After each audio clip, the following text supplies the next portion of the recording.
साथियों, आज का विषय है पिसीकल्चर यानी मत्स्य पालन। साथियों, पिसीकल्चर एक बहुत वाइड टॉपिक है जो फिश बायोलॉजी के अंदर आता है।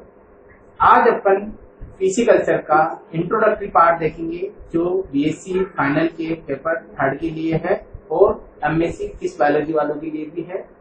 पिसीकल्चर बहुत ब्रॉड वर्ड है जिसके अंदर बहुत सारे कल्चर आएंगे। कंपोजिट फिश कल्चर जैसे इंटीग्रेटेड फिश कल्चर है और आर्टिफिशियल ब्रीडिंग है। ये सब अपन फिश बायोलॉजी वालों के लिए और देखेंगे, लेकिन आज जो है केवल बीएससी फाइनल वालों के लिए पिसीकल्चर का इंट्रोडक्टरी पार्ट शुरू करते हैं।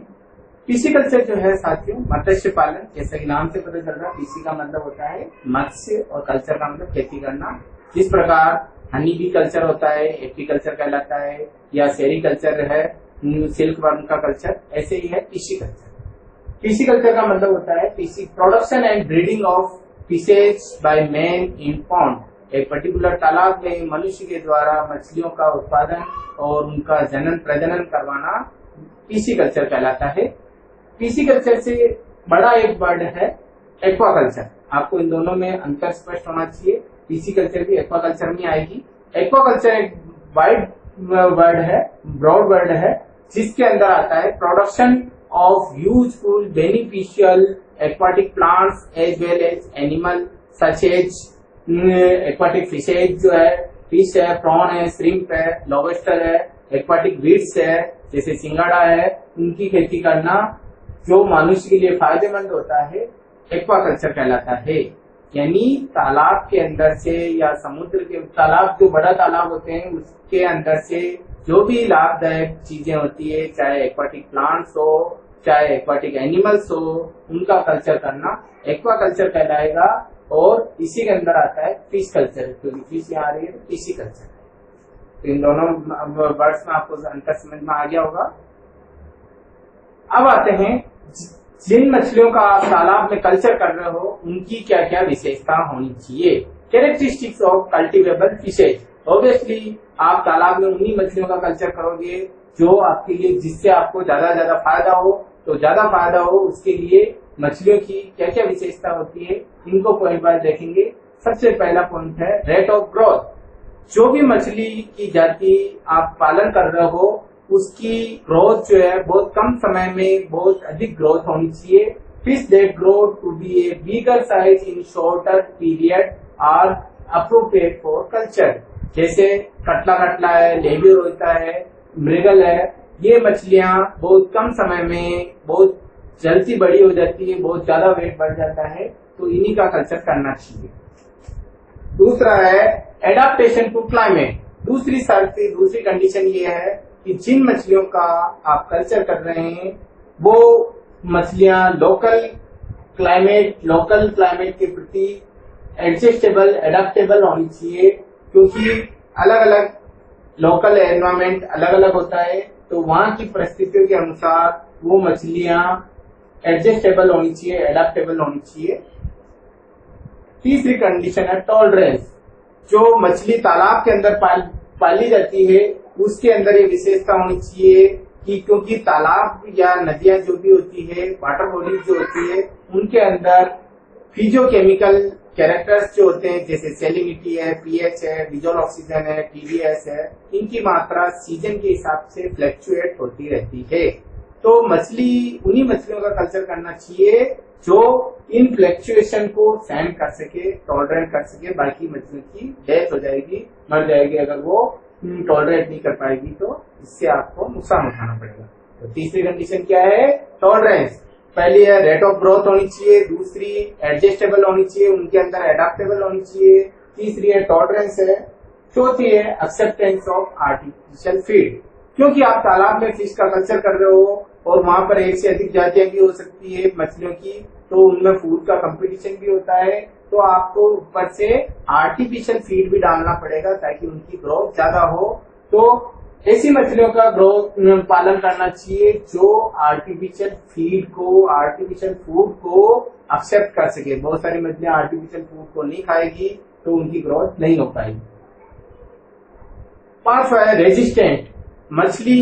उन्हीं मछली जातियों का कल्चर करना चाहिए जो डिजीज के प्रति रेजिस्टेंट हो, क्योंकि पानी के अंदर बहुत सारे पैरासाइट्स होते हैं और दूसरे जो डिजीज होती है उनके प्रति मछली रेजिस्ट होनी चाहिए, बाकी मछली बीमार हो जाएगी और उनकी डेथ हो जाएगी। तो resistant it is avoidable that the cultured fish is hardly enough to resist the general bacterial diseases and attack of parasites. छठा कैरेक्टर है एम्बियलिटी एंड कंपेबिलिटी। कंपेबिलिटी ये रहती है, इसका मतलब ये है कि जो फिश आप कल्चर कर रहे हो, मान लो एक से अधिक जातियों का कल्चर एक साथ कर रहे हो, तो वो आपस में एक दूसरे के प्रति एडजस्टेबल हो। ऐसा नहीं हो कि आप 3 जातियों का कल्चर कर रहे हो जिसमें एक जाति बहुत एग्रेसिव है और तो वो फिश दूसरी दोनों जातियों को मार डालेगी या उनकी ग्रोथ प्रॉपर नहीं हो पाएगी। तो ये कंडीशन है पॉलीकल्चर के केस में। The fish is propose to be culture together, यानी पॉलीकल्चर में must be able to live together without interfering और एग्रेसिव टू अदर। दूसरे के प्रति ज्यादा कंपटीशन नहीं हो, इंटरफियर नहीं करे और दूसरे के प्रति एग्रेसिव नहीं हो। और लास्ट सबसे ऑब्वियस की बात है कंज्यूमर्स प्रेफरेंस। आप तालाब में उन्हीं मछलियों का कल्चर करना चाहिए जो लोकल मार्केट में आसानी से बिक जाए, जो लोकल पीपल्स के द्वारा पसंद की जाती हो। तो कंज्यूमर्स प्रेफरेंस का ध्यान रखना चाहिए। ऐसा नहीं होगा आप तालाब में उस फिश का कल्चर कर लो और वो यहाँ पर राजस्थान में उसकी डिमांड ही नहीं हो, तो मार्केट डिमांड के हिसाब से ही उन्हीं जातियों का कल्चर करना चाहिए। तो ये थी मछलियों की विशेषताएं। अब देखते हैं कि कौन कौन सी मछलियों की जातियां हैं जो कल्चर की जाती है। यहाँ पर आपको क्वेश्चन टेबल याद रखनी पड़ेगी और इनके साइंटिफिक नाम याद रखने पड़ेंगे, क्योंकि क्वेश्चन आता है कि name any 5 fresh water fishes which our culture in fresh water. तो आपको इनके नाम बताने होंगे। तो cultivable fish species fresh water species कौन कौन सी है? कटला कटला, लेबियो रोहिता, लेबियो कालवासु। कटला कटला जिसको सामान्य कटला कहते हैं, लेबियो रोहिता को रोहू, लेबियो कालवासु को कलौट कहते हैं, सिरिनस ब्रगला को मृगल कहते हैं। कटला कटला, लेबियो रोहिता और सिरिनस ब्रगला के नाम आपको हर समय याद रहने चाहिए, क्योंकि ये तीनों क्या है? IMC इंडियन मेजर कार्प्स है। इंडियन मेजर कार्प्स कौन कौन सी है? तो कटला, रोहू, मृगल, ये तो सामान्य नाम हो गए। वैज्ञानिक नाम कटला कटला, लेबियो रोहिता और सिरिनस ब्रगला, ये तीनों इंडियन मेजर कार्प्स है जिनका कल्चर किया जाता है। लेबियो की और स्पीसीज कालवासु है। मिस्टर सिंगाला जो है इसको सिंगाड़ा कहते हैं, कैटफिश है। हेट्रोप्निस्टिस फोसिलिस जो है सिंगी है। वेलेगोटू जो है माली कहलाती है।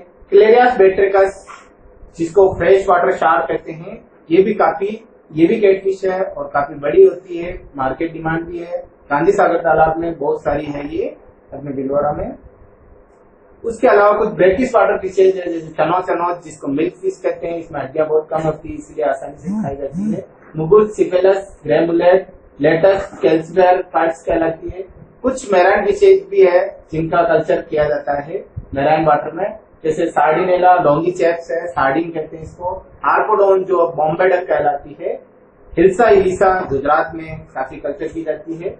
स्ट्रोमियस साइनेंसिस पॉम्फ्रेट, ये काफी VIP फिश है, चपटी होती है और 5 स्टार होटलों में काफी डिमांड होती है इसकी, एक्सपोर्ट होती है। ये पॉम्फ्रेट कहलाती है। एंगुला जिसको ईल कहते हैं, तो इनके आपको नाम याद रखने पड़ेंगे। अब वापस एक बार समरी देख लेते हैं। बेस ऑफ कल्टिवेबल फिशेज, जो फिश का कल्चर कर रहे हैं उनका क्या क्या बेस होना चाहिए शॉर्ट में? It should be fast growth, बहुत फास्ट ग्रोथ होनी चाहिए। आर्टिफिशियल फीड और नेचुरल फीड को आसानी से ग्रहण कर सके।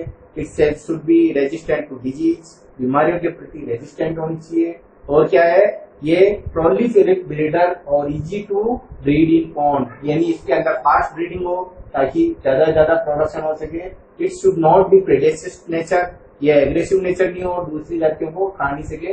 It should be able to survive under temporary adverse condition, कुछ समय के लिए जो एडवर्स कंडीशन आती है उनके प्रति एडजस्टेबल हो। फिश शुड बी टेस्टफुल भी होनी चाहिए। Fish should be have high nutritive value, और सभी फिश के अंदर वैसे प्रोटीन वैल्यू काफी होती है, तो हाई न्यूट्रिटिव वैल्यू होनी चाहिए। Species that can be culture together without competing each other, अगर आप पॉलीकल्चर कर रहे हो तो उनमें आपस में कंपटीशन नहीं हो, और it is able to highly preferable for maximum utilisation of water. ज्यादा से ज्यादा वाटर का कल्चर करने के लिए आपको पॉलीकल्चर करना चाहिए। तो ये आपको शॉर्ट में पॉइंट याद रखने पड़ेंगे, क्योंकि आता है कि डिस्क्राइब द कैरेक्टरिस्टिक या बेस ऑफ कल्टिवेबल फिशेज। तो आपको टिप्स पे फटाफट ये याद होनी चाहिए और आंसर आपको लिखना होगा। कौन कौन सी कल्टिवेबल फिशेज है, भारतीय या इंडिजिनियस या नेटिव फिश कौन सी है? मेजर कास्ट आपके नाम बता ही दिए थे, कटला कटला, लेवियो रोहिता, सिरिनस मेगाला, लेवियो कालवासु। ये कुछ साल्ट वाटर फिशेज है जैसे चनोज है, मुलेट है। कुछ एक्जोटिक फिशेज क्या होती है साथियों कि ये दूसरे देशों से अपने भारत में आई है और यहाँ के लोगों के द्वारा पसंद की जाती है और इनका कल्चर किया जाता है। तो इसमें 3 चाइनीज कार्प आएगी, ग्रास कार्प, सिल्वर कार्प और कॉमन कार्प और मिरर कार्प है। ये एक्जोटिक फिशेज कहलाती है, तो इनके नाम भी आपको याद होने चाहिए। इंडिया के अंदर कटला कटला, लेवियो रोहिता और सिरिनस मेगाला, लेवियो कालवासु ये इंडियन कल्टिवेबल फिशेज है। चाइनीज कार्प जो है 3 बताई थी, साइप्रिनियस कार्प और कॉमन कार्प, टिनोफ्रंगोडोन हाइडेला ग्रास कार्प और हेट्रोप्थेल्मिकस मोलिस्टिक्स यानी सिल्वर कार्प। तो ये तीनों चाइनीज कार्प के भी नाम आपको याद होने चाहिए। ये कौन सी है? Exotic carp. आज का क्वेश्चन कि एक्जोटिक कार्प किसे कहते हैं, गिव द एग्जांपल। तो एक्जोटिक कार्प ऐसी मछलियां हैं जो किसी दूसरे देश से भारत में लाई गई है। For example Cyprinus carpio, grass carp, Ctenopharyngodon idella, Hypophthalmichthys molitrix silver carp या टिलापिया मोजम्बिका जो अफ्रीका से यहाँ लाई गई है। सम कैट फिशेज जो है क्लेरियास बेटे। कैट फिशेज कौन कौन सी होती है? कैट फिश क्यों कहते हैं? तो ऐसी मछलियां जिनके अंदर लॉन्ग बार्बल्स होते हैं, जैसे कैट के अंदर मूछें होती है, इसीलिए इनको कैट फिशेज कहते हैं। Name any two cat fishes तो क्लेरियास बेट्रिकस, वेलेगोटू, मिस्टर सिंगाला, एट्रोपनिस्टिस फोसिलिस, इनके नाम आपको बताने होंगे। सम अदर स्पीसीज आर एनावास टेस्टुडिनियंस, एनावास है, फ्लेमिंग पर्च बोलते हैं, चन्ना स्पीसीज है और साल्मो है। ये सारी फिशेज के नाम याद रखें। अब आते हैं अपन पिसिकल्चर के प्रकार। आपको टाइप्स ऑफ पिसिकल्चर पता होना चाहिए, इनको डिटेल्स देखेंगे अपन। आज इनका इंट्रोडक्शन है। फिश कल्चर को अपन पार्ट 5 पॉइंट में डिवाइड कर सकते हैं। कौन कौन से? ये आपको टेबल बनानी होगी। Extensive fish culture, intensive fish culture, monoculture, polyculture और इंटीग्रेटेड फिश कल्चर। इनके देखते हैं इनका क्या मतलब होता है। सबसे पहले extensive fish culture. Extensive fish culture वो होता है साथियों कि आपके पास लार्ज वाटर बॉडीज है। लार्ज वाटर बॉडी के अंदर आपको मिनिमम मैनेजमेंट के साथ फिश का कल्चर किया जाता है। मान लो आपके पास सरदार सरोवर डैम है या बहुत बड़ा और ये डैम है, आर्टिफिशियल जैसलमेर लेक है, उसके अंदर फिश कल्चर करने के लिए वहाँ आपको ज्यादा मैनेजमेंट नहीं करना पड़ता है, ना आपको आर्टिफिशियल फीडिंग की जरूरत है। बस आप वहाँ खाली सीड डाल दो और कुछ समय बाद वहाँ आपको फिशिंग करनी होती है। तो ये कहलाता है extensive fish culture. Large pond, beels, etc. are brought under this culture, where little care is taken with regards to its improvement. इसके लिए आपको ज्यादा कुछ नहीं करना पड़ता है। So it is the least managed fish farming. कम से कम मैनेजमेंट होता है। Here the yield is modest and the expenditure is very less. यानी यहाँ खर्चा बिल्कुल कम है, बस आपको गवर्नमेंट से ठेका लेना होता है और उससे आपको फिश कल्चर करना होता है। इसका दूसरा प्रकार है इंटेंसिव फिश कल्चर। इंटेंसिव में क्या होता है, आपके पास वाटर बॉडी काफी छोटी है। छोटी वाटर बॉडी के अंदर क्या करना पड़ेगा, आपको कुछ एक्सपेंडिचर करना पड़ेगा, कुछ मैनेजमेंट करना पड़ेगा। जैसे आपको वहाँ की वीड से हटानी पड़ेगी, वहाँ आपको खाद डालना पड़ेगा और वहाँ आपको आर्टिफिशियल फीडिंग करानी पड़ेगी। तो इस प्रकार इंटेंसिव का मतलब क्या होता है, कम वाटर बॉडीज, कम वाटर एरिया में इसका प्रोडक्शन करना, जिसके अंदर आपको मैनेजमेंट ज्यादा मैनेजमेंट करना पड़ता है, जिससे प्रोडक्शन ज्यादा हो सके। In this type of culture and all out attempt is made to achieve maximum production of fish from a minimum quantity of water. छोटी वाटर बॉडी, मान लो आपने गांधी सागर तालाब का ठेका लिया, तो यहाँ पर आपको या कोई छोटा तालाब है जिसमें फिश का प्रोडक्शन करने के लिए आपको आर्टिफिशियल फीडिंग करानी पड़ेगी, वहां पर सीड डालने पड़ेंगे, वहां पर आपको खाद डालना पड़ेगा। तो ये सारा चीजें होती है minimum quantity. It is the best managed form of fish farming and the fishes are fed and artificial food in addition to natural feed. Here the yield is very high, over 6,000 kilogram per hectare per year. Although the cost of investment is high, खर्चा ज्यादा है, लेकिन the production is also high, production भी ज्यादा होता है। तीसरा है मोनोकल्चर। मोनो का मतलब होता है सिंगल कल्चर। मोनोकल्चर भी दो प्रकार का होगा। एक तो होता है मोनोस्पीसीज कल्चर, जिसमें आप तालाब में केवल एक ही जाति के कल्चर किया जाता है। This is concern with the culture of single individual species. जैसे कटला का आप मान लो कल्चर कर रहे हो, केवल कटला फिश का, तो ये मोनो स्पीशीज कल्चर कराएंगे। उसके अलावा ज्यादातर प्रोडक्शन करने के लिए मोनोसेक्स कल्चर की भी प्रैक्टिस की जाती है। मोनो ये भी काफी किया जाता है। मोनोसेक्स कल्चर में क्या होता है, केवल एक जाति के केवल एक ही सेक्स का कल्चर। वहां पर आप ऐसे बीज डालोगे जो केवल एक ही सेक्स के हो, चाहे सारे मेल हो चाहे सारे फीमेल हो। इससे क्या होगा, ग्रोथ फास्ट होगी। ग्रोथ फास्ट होगी तो ज्यादा कल्चर होगा। तो ये कहलाता है मोनोसेक्स कल्चर, जिसमें केवल एक ही सेक्स का कल्चर किया जाता है। अब आता है चौथा इंपोर्टेंट, कंपोजिट फिश कल्चर, जिसको पॉलीकल्चर भी कहते हैं या मिक्स फिश फार्मिंग कहते हैं। इस पर अलग इंडिविजुअल क्वेश्चन भी आ सकता है, what is composite fish culture. तो कंपोजिट फिश कल्चर किसे कहते हैं, ऐसा कल्चर जिसमें एक वाटर बॉडी में मैक्सिमम यूटिलाइजेशन के लिए, ज्यादा प्रोडक्शन के लिए एक से अधिक जातियों का एक साथ कल्चर किया जाता है, इसीलिए इसको पॉलीकल्चर भी कहेंगे। Fast growing compatible species of fishes with different feeding habits our culture together. इसका प्रिंसिपल क्या है कि आप एक साथ एक से अधिक जातियों का कल्चर करते हो, लेकिन उसकी शर्त क्या है, उनकी डिफरेंट फीडिंग हैबिट हो। बाकी एक ही फीडिंग हैबिट एक ही नीचे अगर हुआ तो उनमें कंपटीशन होगा और प्रोडक्शन और गिर जाएगा। तो डिफरेंट फीडिंग हैबिट होना चाहिए। फॉर एग्जाम्पल, क्या इसमें आप एक्सप्लेन कैसे करोगे, मान लो एक वाटर बॉडी जो है, पॉन्ड है, वो 3 भागों में डिवाइड होता है। सबसे ऊपर का पार्ट सरफेस जोन कहलाता है, बीच का कॉलमन जोन कहलाता है, मिडिल जोन, और तीसरा होता है बॉटम जोन। तो इस वाटर बॉडी के अंदर या तालाब के अंदर 3 डिफरेंट प्रकार के नीचे है, तो 3 अलग अलग जोन है। तो यहाँ पर अपन 3 अलग अलग प्रकार की स्पीशीज का कल्चर एक साथ कर सकते हैं। क्यों, कटला का, लेबियोरोइटा का और सिनेस मेगाला का, तीनों का एक साथ कल्चर करना कंपोजिट फिश कल्चर कहलाएगा। इससे क्या होगा, वाटर बॉडी का ज्यादा से ज्यादा आप यूटिलाइज कर सकते हो। क्यों, क्योंकि तीनों की फीडिंग हैबिट अलग अलग है। कटला क्या है, सरफेस फीडर है, लेबियोरोइटा कॉलमन फीडर है, और सिनेस मेगाला बॉटम फीडर है। तो ये बॉटम में रहेगी। 5वां और लास्ट है इंटीग्रेटेड फिश कल्चर।